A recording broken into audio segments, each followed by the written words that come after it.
Jesus. Natamani kushare jambo moja ambalo unaweza ukalipaswa kuwa nalo wakati huu wa Disemba. Nikwambie tu kitu kimoja, usikate tamaa.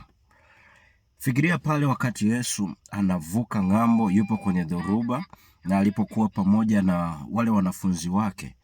Ghafla kwenye lile boti alilokuwepo kukatokea dhoruba kali sana. Lakini Yesu hakuweza kuhangaika, hakuweza kupapalika popote.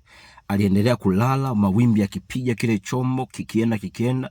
Wanafunzi wake ndio walikuwa wakihangaika. Walikuwa wakijiuliza, kuna nini, inawezekanaje tunakufa?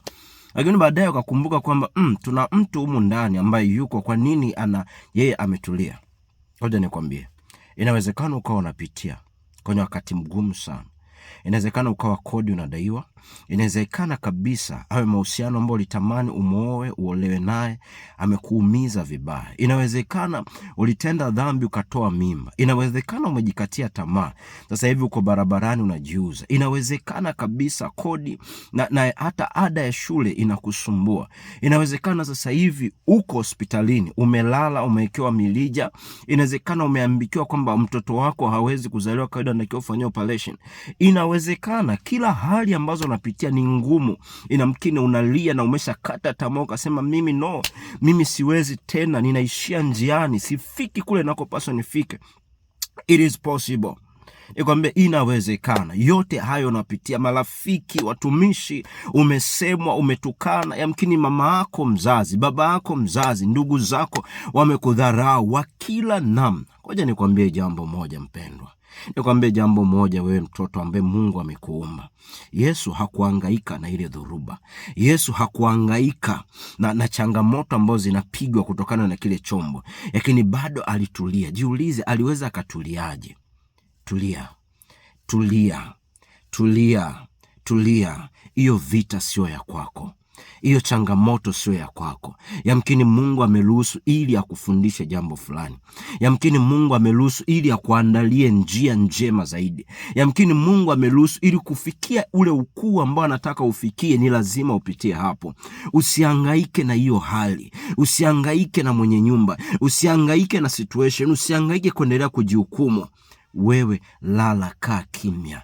Nikisema kulala sio ulale usingizi. Wewe lala kwa Yesu, mwambie Mungu, mimi nimeshindwa, mimi siwezi. Wewe chukua nafasi tena. Wewe simama upya tena. Wewe nitetee upya tena. Wewe ndiye unayenijua. Wewe nisaidie.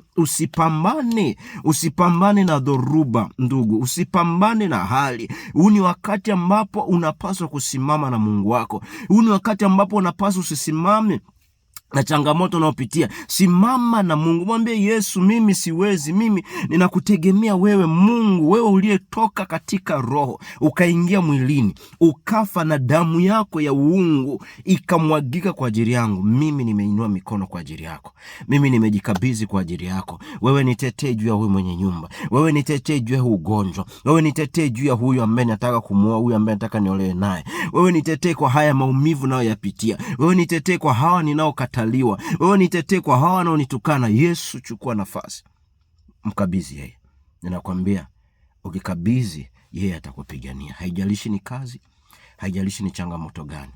Yeye anasema wanitafutao kwa bidii wataniona. Usikate tamaa. Ni marufuku kukata tamaa. Unaweza ukasema mtumishi ama ndugu unasema kwa sababu hujui. No. Wacha nikwambie, hakuna mtu ambaye alipitia magumu kama Ayubu, ambaye mke, mifugo, kila kitu na magonjwa yakaja juu yake kwa sababu tu ya kujivunia Mungu kwake. Mimi nakwambia usikate tamaa. Endelea kumwamini Mungu.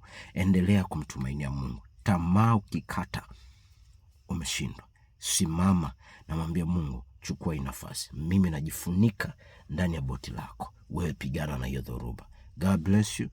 Mungu akutunze.